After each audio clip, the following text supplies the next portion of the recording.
Bien, bonjour les secondes. Nous allons poursuivre le cours aujourd'hui, jeudi 19 novembre 2020. Après avoir fini le grand 2 qui s'intitulait Des ressources majeures sous pression, dans lequel nous avions vu quelles étaient les ressources indispensables à la vie, hein, donc l'alimentation, l'eau évidemment, mais aussi les ressources énergétiques.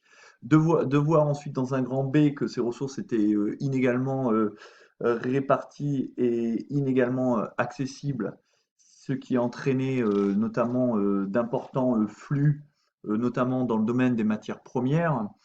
Et après avoir vu notamment que la surexploitation de ces ressources, je pense notamment à l'eau, mais aussi à la surexploitation des forêts, on en parle beaucoup en Amazonie en ce moment avec la politique du président Bolsonaro, ou même la surpêche, cette surexploitation des ressources fragilise les écosystèmes, et on s'est arrêté sur le fait aussi que ça pouvait provoquer des tensions, voire des conflits entre des États voisins, notamment à propos du partage de l'eau.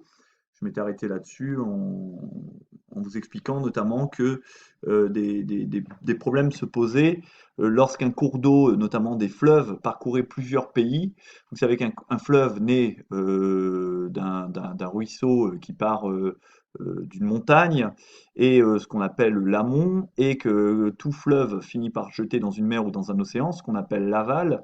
Et donc les pays qui se situent en aval, en fait, sont dépendants des pays qui se situent en amont, parce que les pays qui sont situés plus près des sources du fleuve, eh bien si ces pays font un barrage, par exemple, et retiennent une partie des eaux du fleuve, eh bien vous comprenez dès lors que les pays qui se trouvent en aval auront une quantité moindre. Or, nous savons que démographiquement, on l'a vu par exemple dans le cas du Bangladesh, la population augmente énormément, donc les besoins en eau, que ce soit pour la consommation directe, mais aussi pour l'agriculture, ces besoins augmentent considérablement.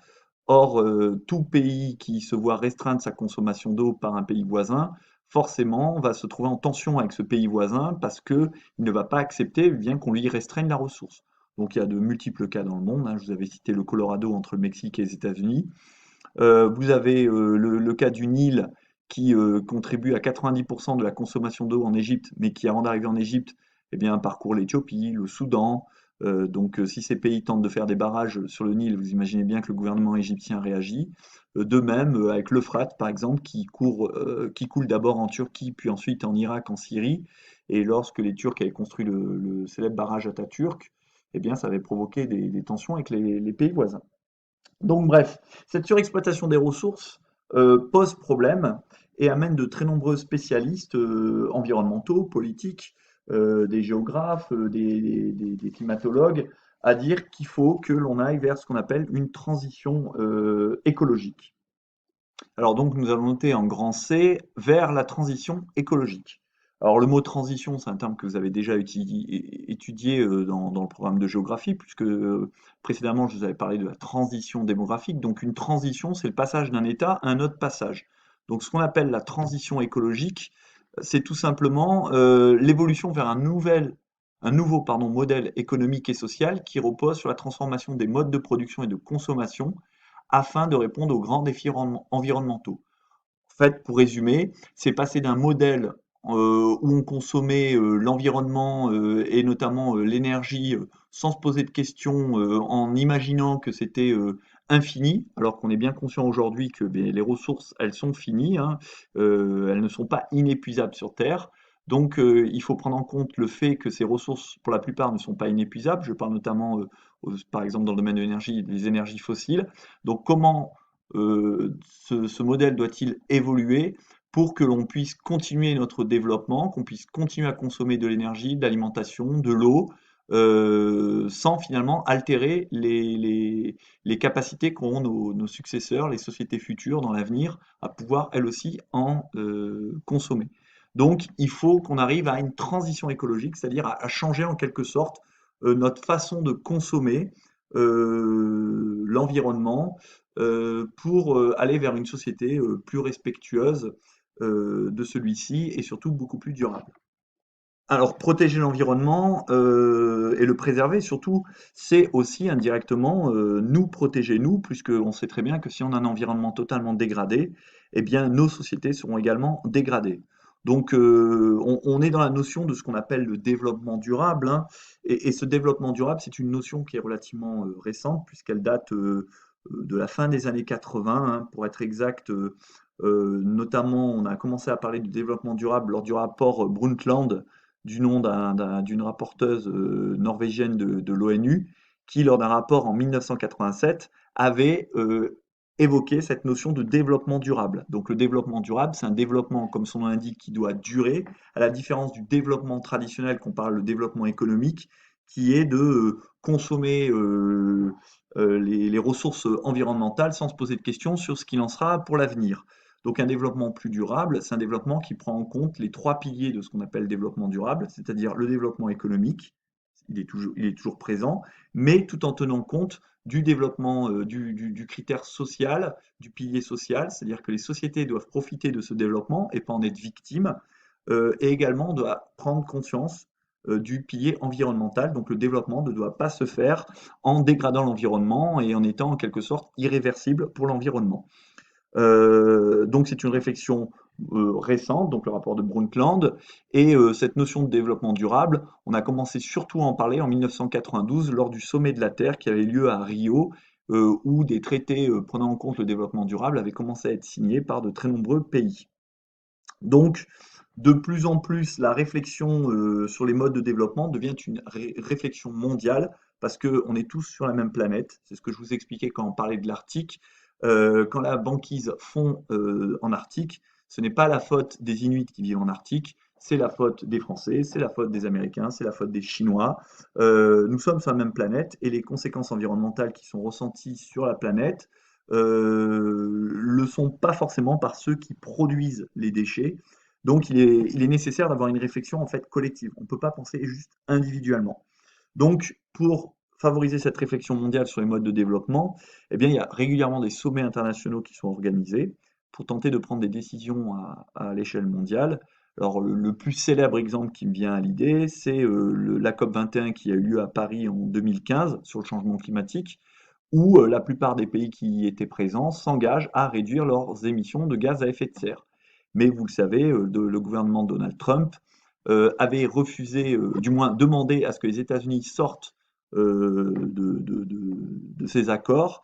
Et d'ailleurs, ils viennent juste d'en sortir et Joe Biden, fort heureusement, a annoncé que la première décision qu'il prendrait, ce serait que les États-Unis y re-rentrent. Parce que évidemment, si les États-Unis ne donnent pas l'exemple aux autres, les autres vont se dire, bah, si les États-Unis ne le font pas, pourquoi, si les États-Unis, pardon, ne réduisent pas leur gaz à effet de serre, pourquoi nous devrions le faire alors que c'est le plus gros pollueur avec la Chine?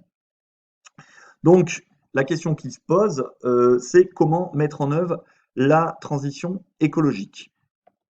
Alors, pour tenter de favoriser la transition écologique, donc, eh bien, il faut essayer d'envisager, par exemple, dans le domaine d'une ressource comme l'eau, par exemple, d'envisager de moins la consommer. Donc, comment moins la consommer? Ça peut être, par exemple, en développant, pardon, le recyclage de l'eau, ce qui est illustré par cette carte et notamment la partie de la légende qui vous présente les différents figurés de surface qui permettent de montrer les pays qui recyclent le plus leurs eaux usées, c'est-à-dire la douche, les toilettes, le lave-vaisselle, etc. Eh bien, fort évidemment, vous vous rendez compte que les pays qui recyclent le plus, ce sont ben, les pays qu'on appelle du Nord en géographie ou en économie, c'est-à-dire les pays riches, donc l'Amérique du Nord, l'Europe de l'Ouest, les pays du Moyen-Orient qui possèdent des énergies fossiles, l'Asie de l'Est, Japon, Corée du Sud, ainsi que l'Australie et la Nouvelle-Zélande. Et on pourrait rajouter l'Uruguay et le Chili pour l'Amérique du Sud. Donc ce sont grosso modo des pays très riches, alors que les pays évidemment qui recyclent le moins leurs eaux usées, ce sont les pays les plus pauvres. On retrouve l'Afrique subsaharienne, vous rajoutez l'Afghanistan, la Corée du Nord. Donc il y a vraiment une grande différence entre les pays riches et les pays pauvres au niveau du recyclage de l'eau, parce que forcément, ça nécessite des usines de traitement des eaux, donc nécessite des investissements qui sont possibles pour les pays riches, mais pas pour les pays pauvres. Donc, il y a une idée que, en fonction des inégalités de développement, le niveau de recyclage pour l'eau, par exemple, ne sera pas pareil. Donc comment limiter la consommation d'eau, notamment en évitant de toucher aux ressources naturelles? Eh bien, ça pourrait être de créer ce qu'on appelle des usines de dessalement, comme par exemple celle qui est présente ici à Fougera, aux Émirats arabes unis. Alors le problème des usines à dessalement, eh bien encore une fois, c'est que ça nécessite beaucoup d'énergie fossile pour produire de l'eau douce à partir de l'eau de mer. C'est une technique fort coûteuse et donc qui est possible, encore une fois, que des pays qui sont riches. Parce que ça fait une eau qui finalement coûte beaucoup plus cher à produire que si elle était produite par des eaux de pluie ou de sources naturelles. Pour réduire la consommation d'eau, eh bien, on peut envisager des systèmes de goutte à goutte. Vous voyez ici deux exemples, hein. En haut, un goutte à goutte domestique en France, hein, tout simplement. Donc, ce sont des petits tuyaux qui vont directement à la base des racines des plantes, ici des plantes tomates, et qui permettent de limiter donc l'évaporation et le gaspillage de l'eau.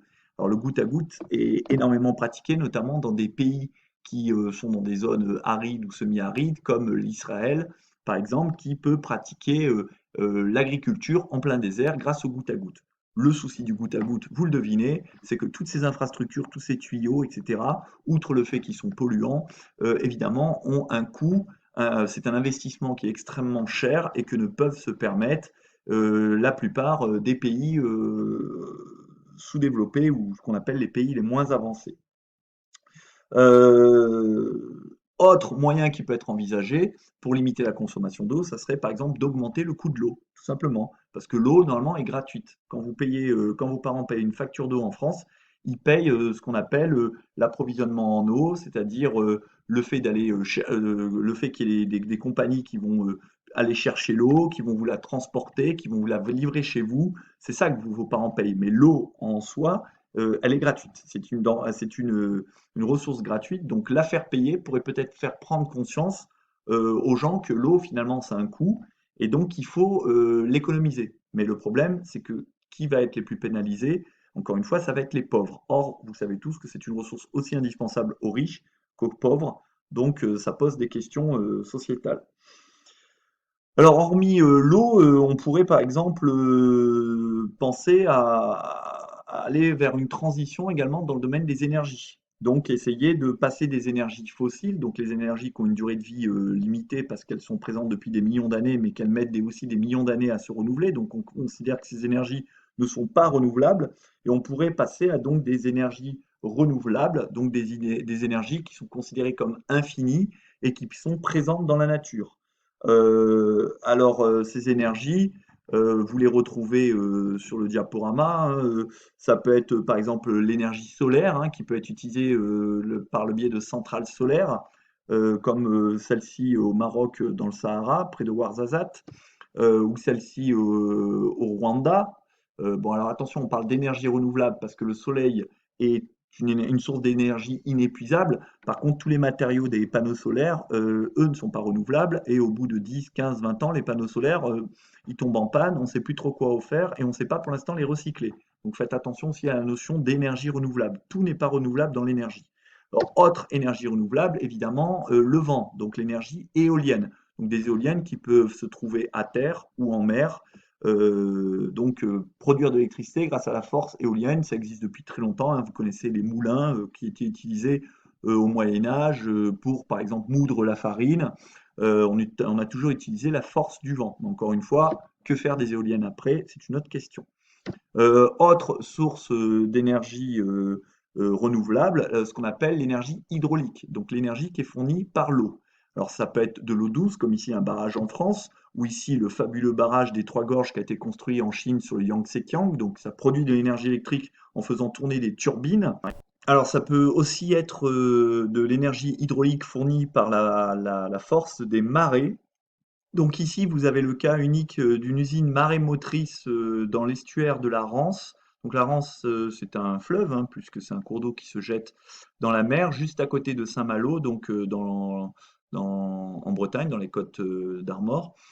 Et entre la marée haute et la marée basse, eh bien, l'eau de mer va s'engouffrer dans des turbines et fournir de l'énergie électrique de la même façon que le lâcher d'eau va fournir de l'énergie électrique en s'engouffrant dans les turbines d'un barrage hydroélectrique classique.